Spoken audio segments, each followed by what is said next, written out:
জয়গুরু পরম দয়াল আমার সকলকে আমার আনন্দিত জয়গুরু। আসলে ব্যাপারটা হয়েছে কি, মানে আমরা কোনো আমেজ পাচ্ছি না, দর্শক একদম নেই। শীতের সন্ধ্যা, সকলেই বাড়ি চলে গেছে, মানে আমাদের মনটা ভালো লাগছে না। আমরা সেরকম একটা সেই সিচুয়েশন পাচ্ছি না। যাই হোক, তথাপি আমরা করছি, তাকে নিয়ে চলা তো, তিনি থাকলেই আমরা ভালো থাকি।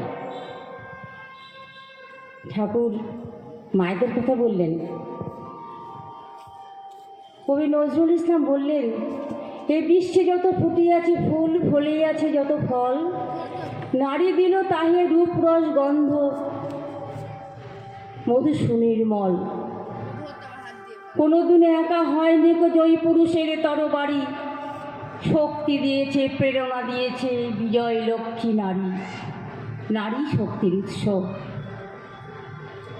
ঠাকুর বললেন যে বিদ্যালয়ে ছেলে মেয়ে যতই বিদ্যা শিখুক না, বাড়ির শিক্ষা সুষ্ঠু না হলে শিষ্ট স্বভাব হয় না। বিদ্যার শিক্ষাকে যেন আমরা গুলিয়ে না ফেলি। বিদ্যা বিদ্যালয়ে, শিক্ষা গৃহে।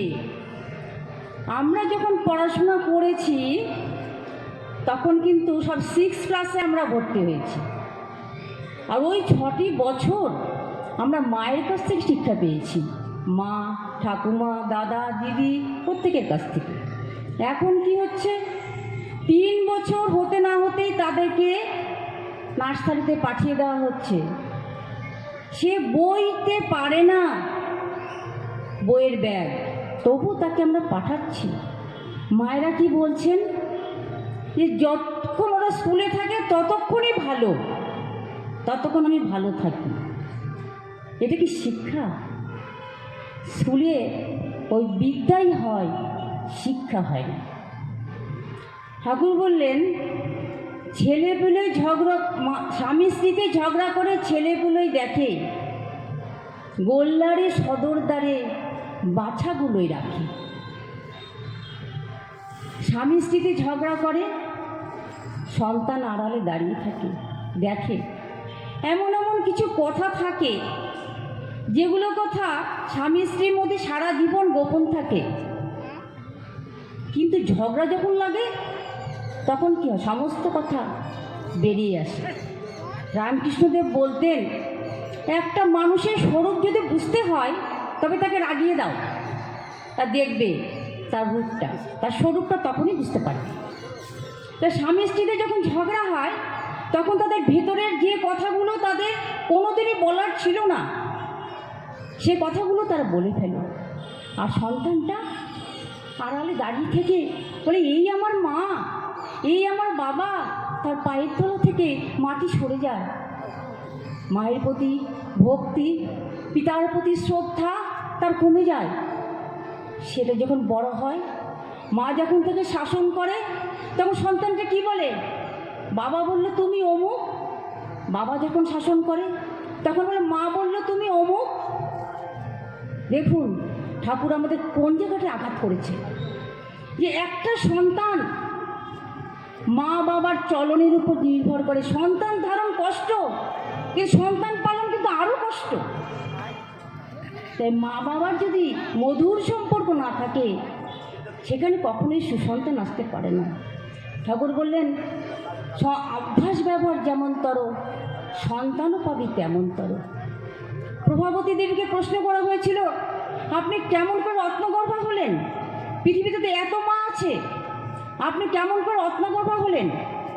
প্রভাবতী দেবী বললেন, আমি রত্নগর্ভা কিনা আমি জানি না, তোমরা সুভাষকে কোন চোখে দেখো আমি সেটাও জানি না। তবে একটা কথা বলতে পারি, যে আমাদের মধ্যে কোনো দিন মতের মিল হয়নি, তাই তো সেখানে সুভাষ জন্মেছে। স্বামীর প্রতি টান যেমনি, সন্তানও সে পায় তেমনি। সুভাষচন্দ্রের বাবা ছিলেন ব্যারিস্টার। তিনি একদিন কোর্ট থেকে ফিরছেন, মনে মনে ভাবছেন, আজকে ডিনারে যদি লুচি আলুর দম হতো খুব ভালো হতো। তার মনের কথা মনেই রয়ে গেছে, সে প্রকাশ করেনি।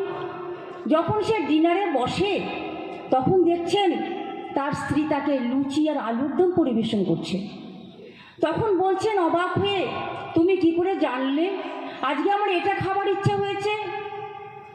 বললাম, আমি তো সেটা জানি না, আমার ইচ্ছে হয়েছে তাই করেছি। এই তো মনের মিল। আমরা সবাই দিদি নাম্বার ওয়ান দেখি না? দিদি নাম্বার ওয়ানে একটা গেম হয়েছিল, 5টা ফ্যামিলিকে ডাকা হয়েছিল, স্বামী স্ত্রী। তো 5টা স্বামীকে আড়াল করে 5টা স্ত্রীকে প্রথমে ডাকা হলো। ডাকা হয়ে বলা হলো, প্রথম জনকে তোমরা সবাই বলো তোমাদের স্বামীর কি সবচেয়ে খাবার প্রিয়, কোন জিনিস, কোনটা সে খেতে ভালোবাসে। তখন ওই 5 জন বলল। তারপরে সে 5টা স্বামীকে, ওই 5 জনের স্বামীকে ডাকা হলো, বলল আপনাদের প্রিয় খাবার কি বলুন। তখন তারাও বলল। দেখা গেল কারোর সঙ্গে কারোর মেলেনি। তাহলে তারা জানেই না তাদের স্বামীর কি পছন্দ। এই তো আমাদের দিন। আজ আমরা, ঠাকুর বলেন স্বামীকে দেবতা বলে জানিও, সে তোমার আচার্য, সে তোমার জীবন্ত দেবতা। আজ আমরা কি করি? স্বামীর নাম ধরে ডাকি, এই গোকুল, এই জগন্নাথ, এই অমুক নাম ধরে ডাকি। কেন? ভালোবাসা কি গভীর হয়? আবার এখন আবার তুই করে বলে, স্বামীকে তুই, এই যা তো বাজারে যা, সে কি আর সম্পর্ক বলে আরো গভীর হয়? আমাদের জানা নেই। যে সৎসঙ্গের ঘরে মায়েরা সকালে স্বামীকে প্রণাম করে, আমরা সৎসঙ্গীরা আমাদের স্বামীদের আমরা দেবতা বানিয়েছি। সৎসঙ্গীরাই পারে। স্বামী ভক্তি কারে কয়? যেখানে স্বামী ভক্তি সেখানেই দেব সন্তানের জন্ম। তাই এটা আমাদের জানতে হবে। নারী হতে জন্মে জাতি, তাই নারী জননী, এমন করিয়া সে জাতিরও জননী। আমাদের নারীদের হাতেই সব। কিন্তু আমরা নারীরা আজ আমাদের বৈশিষ্ট্যকে আমরা হারিয়ে ফেলেছি। আজ আমরা নারী পুরুষ সমান সমান এই আন্দোলনে মেতেছি। ঠাকুর বললেন প্রত্যেকের বৈশিষ্ট্য রয়েছে, স্ব বৈশিষ্ট্য, প্রত্যেকের যার যার বৈশিষ্ট্যে মহিয়ান। কেউ ছোটও নয়, কেউ বড়ও নয়।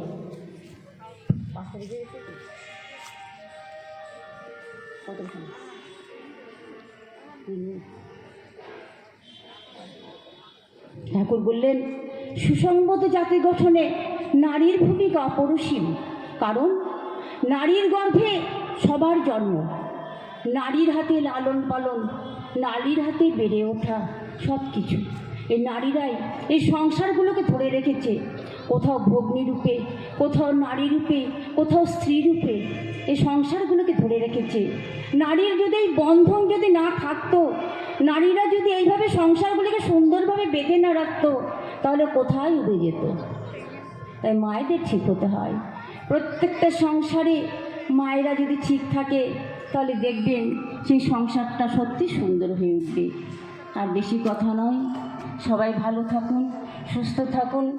এই আচার্যদেবের নির্দেশিত এই বিশেষ সৎসঙ্গ আজ আমরা ভীষণ আনন্দ করলাম সবাই মিলে।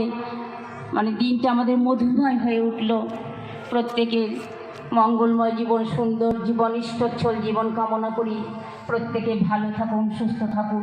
সবাই আমরা একসাথে চলি। একাদেশে চলে যারা, তাদের নিয়েই সমাজ গড়া। বন্দে পুরুষোত্তমম, বন্দে পুরুষোত্তমম, বন্দে পুরুষ। এবারে আমরা ধ্বনি দিয়ে